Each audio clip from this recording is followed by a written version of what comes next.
Hai guys, Assalamualaikum warahmatullahi wabarakatuh. Balik lagi bersama gue Ica Wijaya. Welcome back to Room 4. Yeay. Gimana kabarnya semua sahabat Rumput? Semoga selalu bahagia, sehat, dan dalam lindungannya. Buat teman-teman yang baru gabung di Rumput, jangan lupa untuk subscribe, like, share, dan komen di kolom komentar. Oke? Episode malam ini lagi gue akan membahas tentang crime ya, tentang sesuatu yang menegangkan, mencekam, mengerikan, dan ya cukup menghancurkan hati. Lagi-lagi perempuan lagi yang jadi korban, dan masuk ke dalam kategori yang cukup gila ya kalau menurut gue pribadi. Karena episode malam ini tuh gak cuma adanya pembunuhan, layaknya kriminal pada umumnya, tapi adanya terjadi mutilasi, guys. Gila. Gila kan? Gila, gue bilang juga apa, emang cukup gila. Gak kalah gila dari episode-episode yang sebelumnya. Karena korbannya ini, dimutilasinya itu menjadi beberapa bagian. Kenapa beberapanya banyak? Ya karena memang dia dipotong. Iya bener sih. Dia dipotong, dimutilasi menjadi banyak bagian. Berapa banyak sih? Sampai 65 bagian, guys. Kalau sampai sini ada yang bisa tebak? Kira-kira Ica akan bahas apa malam ini? Usut punya usut, guys. Katanya kisah tragis ini berawal dari sebuah utang pinjaman online dari seorang si pelaku ya, pastinya bukan si korban. Korban cuma jadi korban. Nah, bingung nggak tuh lo? 10 sampai sini sudah ada yang bisa tebak? Udah penasaran belum? Daripada makin penasaran dan gue juga udah nggak sabar buat bahasnya, langsung aja kita ke pembahasannya. Check this out. Kisah ini berawal dari seorang wanita perempuan yang menyandang status janda cerai dan memiliki 2 orang anak, yang satu berusia 8 tahun dan yang satu lagi baru berusia 1 tahun. Sedangkan si pria muda yang bernama Heru Prasetyo ini baru berusia 24 tahun. Dan si Heru ini diketahui bekerja sebagai salah satu karyawan di perusahaan tenda di wilayah Ngemplak, Sleman, Yogyakarta. Pada Sabtu 18 Maret 2023, di sekitar jam 1 siang, Ayu yang menjadi korban dan si Heru yang menjadi pelaku utama ini sepakat untuk bertemu nih. Janjian sama si Ayu ini di pinggir jalan, persisnya di depan sebuah rumah sakit di daerah Yogyakarta. Lalu dijemputlah si Ayu ini oleh si Heru untuk menuju ke sebuah wisma, guys, atau sebuah penginapan. Setibanya mereka di Wisma, ya mereka melakukan check-in nih dalam jangka waktu 6 jam. Jadi kayak check-in transit gitu, guys. Santai gitu ya. Yoi. Dengan membayar uang sebesar Rp60.000. Sejam kemudian, sekitar jam 2 siang, si Heru ini keluar dan kembali lagi ke Wisma sekitar jam 4 sore. Menurut pengakuan sang penjaga Wisma, mereka nih datang dan memasuki Wisma itu tuh seperti sepasang seorang kekasih, guys, yang katanya cukup harmonis pada saat itu. Setelah itu, nggak tahu kenapa ada beberapa kejanggalan yang dirasakan atau yang dialami oleh penjaga Wisma nih. Karena selain si Heru ini selalu keluar sendirian dan selalu membawa kunci kamar kemana-mana, seolah-olah dia nih tinggal sendirian di dalam Wisma itu. Yang padahal si penjaga Wisma ini tahu kalau dia itu sebelumnya datang bersama seorang wanita, yaitu si Ayu. Yang membuat anehnya lagi nih, guys, kondisi lampu kamar yang disewa oleh si Heru dan Ayu ini itu tuh tetap nyala. Tapi di dalam gak ada aktivitas apapun. Seolah-olah ya gak ada orangnya gitu. Tapi ada yang nyewa gitu. Gimana tuh? Kemudian guys, pada Minggu 19 Maret 2023, sekitar jam 2 pagi dini hari, penjaga nih melihat di parkiran kalau kendaraan si Heru ini tuh nggak ada. Dan akhirnya penjaga Wisma pun memastikan, mencoba untuk mendatangi kamar yang mereka sewa, sekalian menanyakan apakah sewa kamarnya ini mau diperpanjang atau enggak gitu.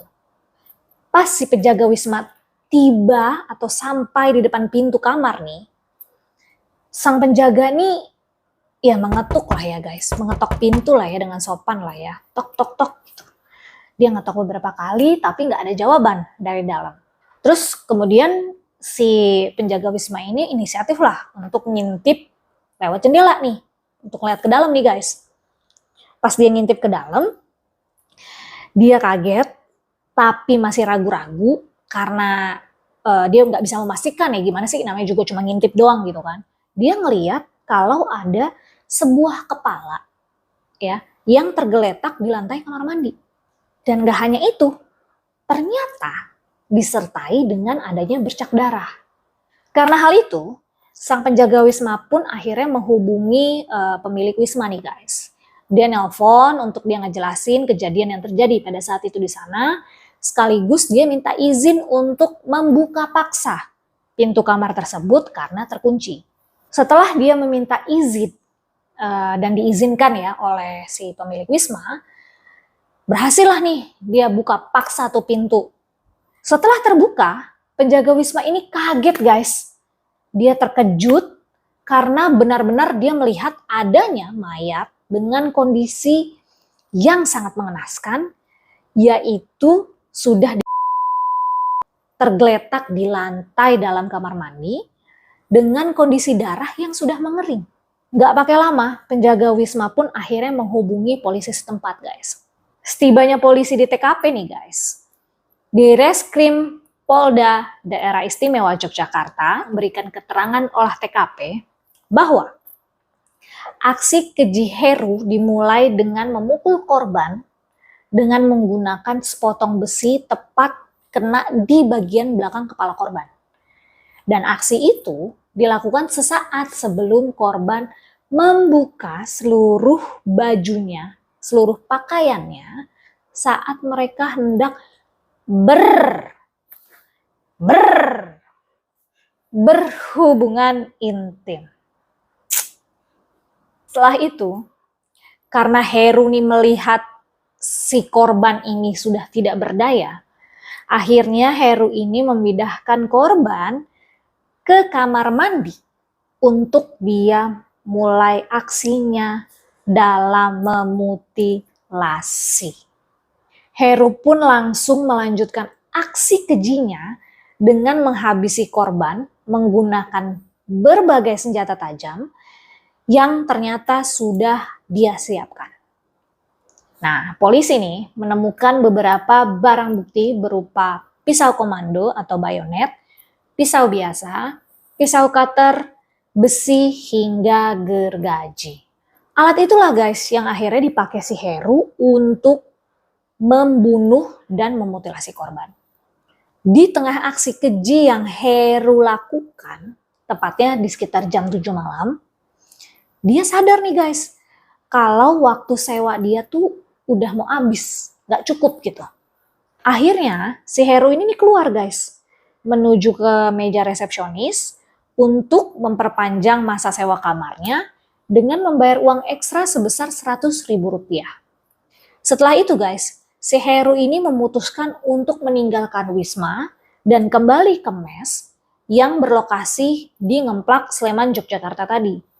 Gak hanya itu guys, polisi akhirnya menemukan identitas si pelaku nih, yaitu si Heru, dalam bentuk KTP yang dia tinggal di meja resepsionis pada saat dia sedang memperpanjang masa sewa kamarnya.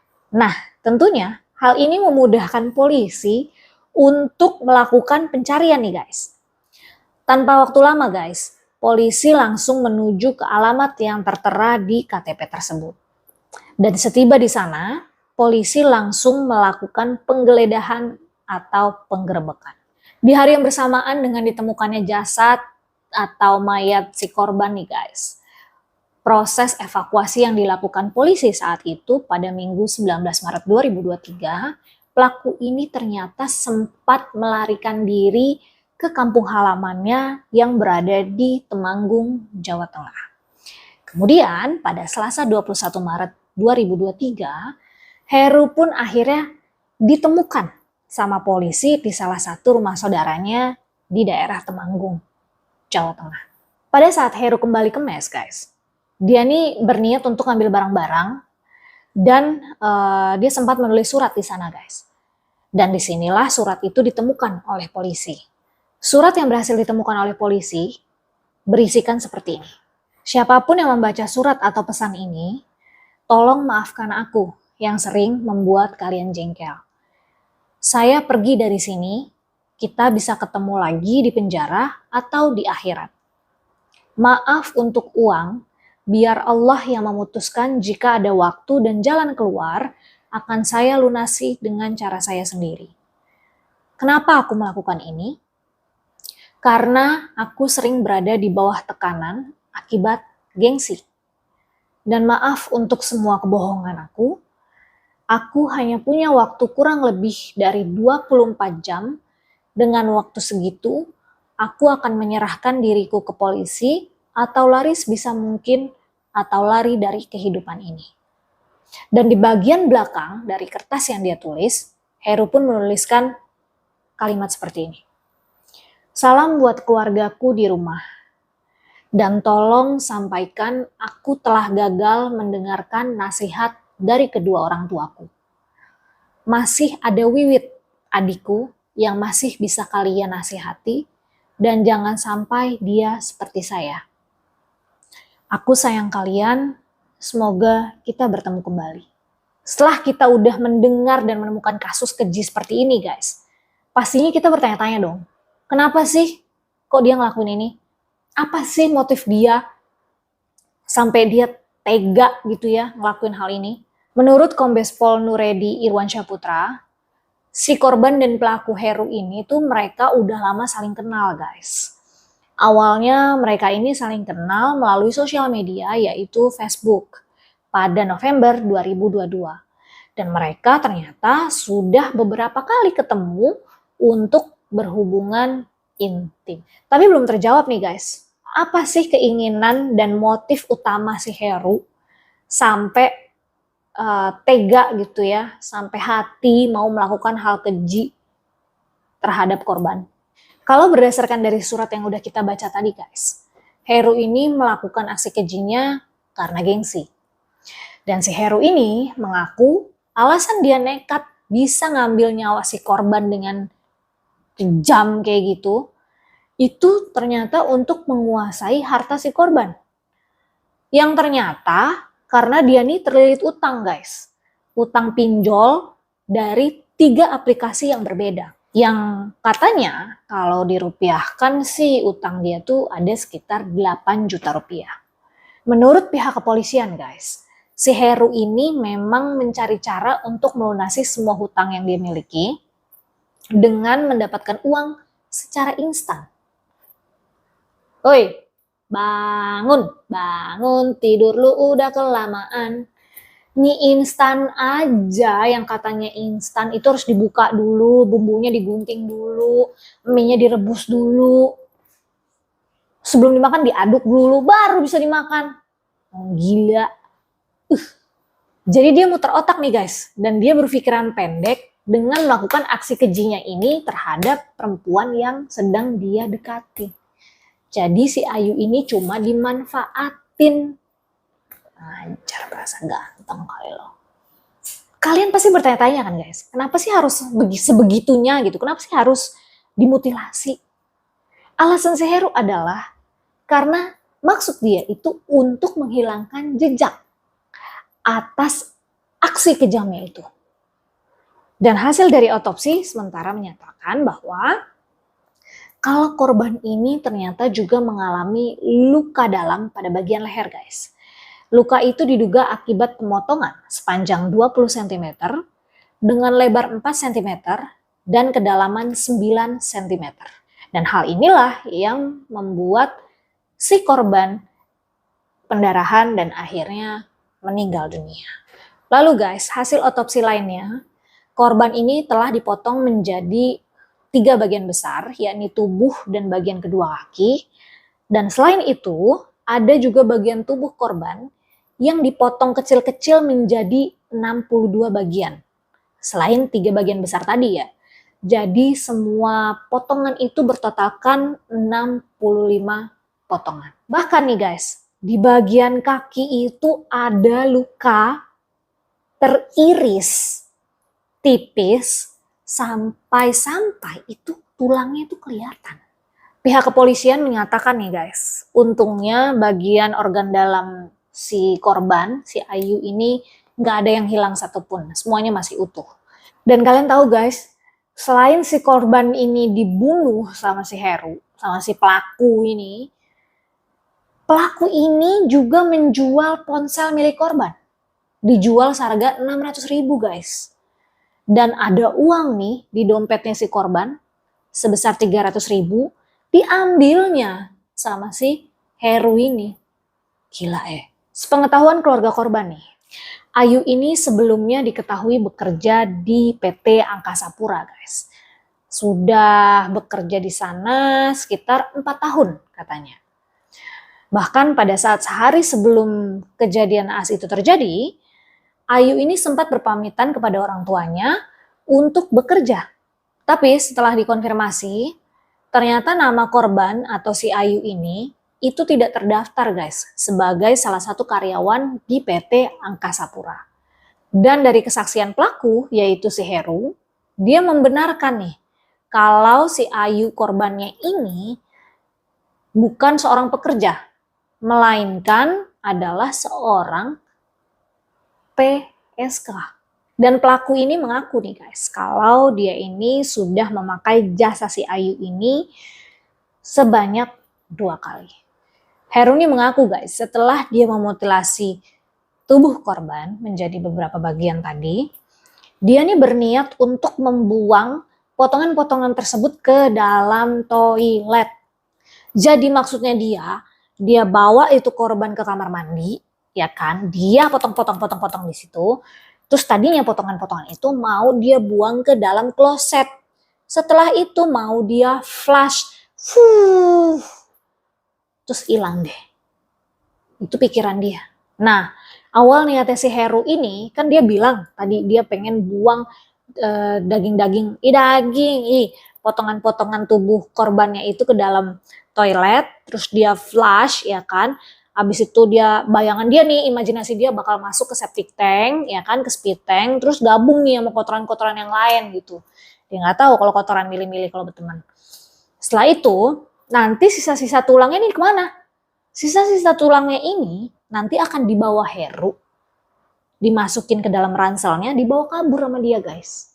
Jadi dari awal, Heru ini udah meremehkan proses niat jahatnya dia ini guys. Karena dia berpikiran nih, kalau semuanya itu tuh gampang dan bisa sesuai sama rencananya dia gitu. Tapi faktanya, Heru ini malah merasa tertampar guys dengan kenyataan. Kenapa? Karena semua yang dia rencanakan tuh gak sesuai sama apa yang dia harapkan. Karena dia pikir kan awalnya prosesnya gampang nih, ini mah tinggal tang dung ser gitu kan. Tapi ternyata tidak demikian Ferguson. Tidak semudah itu Ferguson. Karena dia menyadari kalau proses mutilasi itu membutuhkan waktu yang sangat lama. Waktu dan proses yang sangat lama. Sampai akhirnya membuat dia capek guys. Dan dia berubah pikiran nih. Di tengah proses yang sulit itu, pada saat dia lagi memutilasi si korban, Heru ini sempat pergi keluar. Dan kalian tahu dia pergi kemana? Dia pergi dari Wisma ini keluar untuk nyari sebuah warung. Warkop. Dia ke situ mau makan sama minum guys. Sedeng lu bener. Sedeng lu lagi begitu bisa makan. Setelah dia makan dan minum nih di warung tersebut, karena dia merasa hampir putus asa, akhirnya dia memutuskan untuk ya udahlah, udahan aja udah main-main potong-potongannya, kelar aja udah. Masih Akhirnya dia memutuskan untuk menyudahi aksi kejinya ini dan dia berpikir untuk memiliki plan B atau rencana B nih guys, rencana cadangan lah gitu. Sekembalinya dia di Wisma, dia langsung beres-beres nih ngambil barang-barangnya dan dia langsung bergegas meninggalkan Wisma tersebut alias TKP dan kabur melarikan diri. Setelah berhasil diringkus dan ditangkap oleh pihak kepolisian, akhirnya Heru ini dijatuhi hukuman atau dijerat hukuman penjara sesuai dengan pasal 340 KUHP tentang pembunuhan berencana dengan pidana mati atau pidana penjara seumur hidup. Rasakan itu. Itu dia akhir dari kisah keji. Bukan kisah keji ya. Kisah mengerikan, kejam, dan ya lagi-lagi perempuan yang jadi korbannya. Lagi-lagi dan lagi. Kasus yang sangat miris dan menghancurkan hati para perempuan di seluruh dunia. Dimanapun pasti kalian yang sesama wanita pasti kita merasakan hal yang sama gitu ya. Karena kita pasti akan membayangkan bagaimana rasanya kalau, gue gak mau sih bayangin, tapi bagaimana rasanya kalau posisi kita di korban gitu. Maksudnya kita di cerita ini gitu. Gue gak habis pikir sih. Gak bayangin.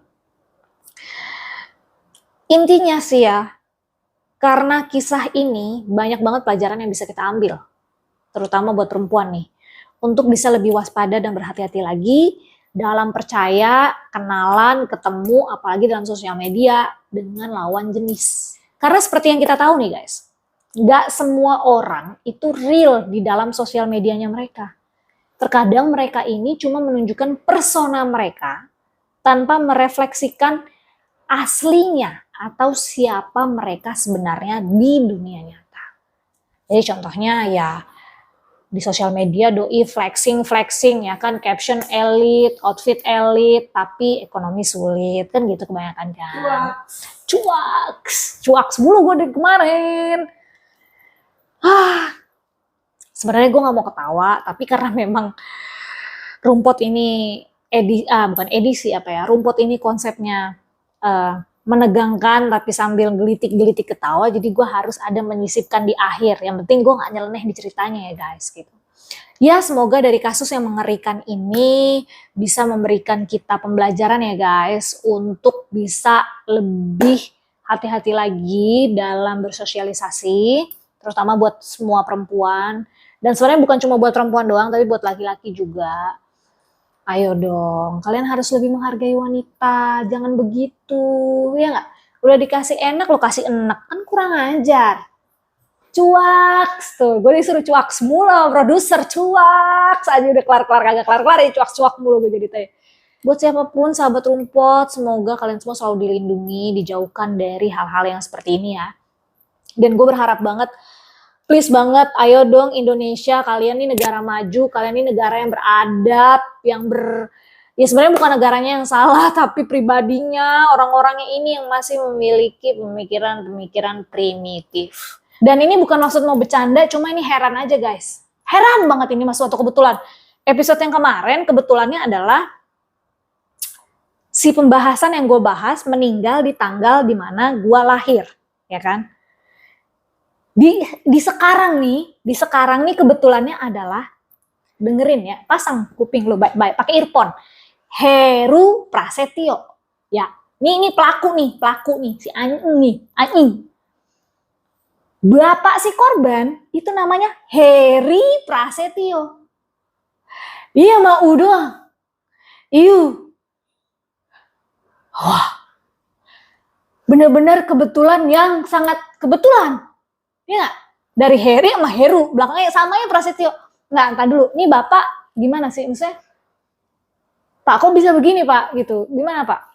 Ya udah saya mah turut berduka aja ya Pak ya. Semoga almarhumah diterima di tempatnya. Jangan di sisinya lagi, kalau kata Abang Mongol mah udah penuh sisinya udah banyak nih doain di sisinya gitu kan. Jangan. Ya semoga ditempatkan di tempat yang ya yang layak, yang bahagia gitu ya. Ya semoga amal ibadahnya diterima dan dosanya diampuni. Terus untuk keluarga yang ditinggalkan semoga diberikan ketabahan dan kekuatan, terutama aduh kasihan ada 2 anaknya. Untuk ayahnya dijaga baik-baik anaknya, aduh kasihan. Terima kasih banget untuk Bapak Kepolisian juga, salut seperti yang tadi saya bilang. Dan kita udah mendoakan si korban dan kita sudah menyumpah si pelaku. Sekarang kita akan balik lagi ke rumput. Masih dengan giveaway yang sama. Ayolah. Ayo dong, dikit lagi nih. 1000 buka nih. Dikit lagi 1000 buka ya. Yuk bisa yuk. Sahabat rumput, jangan pernah bosan. Jangan pernah lelah dan letih lesu. Ya elah, cuaks. Lelah letih lesu lu kenapa? Minum teh telur di warkop. Oke, sahabat rumput, jangan lupa untuk terus support rumput dengan cara subscribe, like, komen di kolom komentar, dan share ke seluruh sosial media yang kalian punya. Share juga ke teman-teman, kenal nggak kenal. Terus nyampah di kolom komentar karena nanti akan kita filter untuk bisa memenangkan giveaway. Dan buat teman-teman yang nonton, tolong tontonnya sampai habis ya. Jangan setengah-setengah, jangan diempet-empetin, jangan. Emang gak betah banget apa ngeliat? Ya elah, cuak. Kenapa jadi mau jual diri ini? Gue Ica Wijaya pamit undur diri ya. Sampai ketemu di next episode. Wassalamualaikum warahmatullahi wabarakatuh.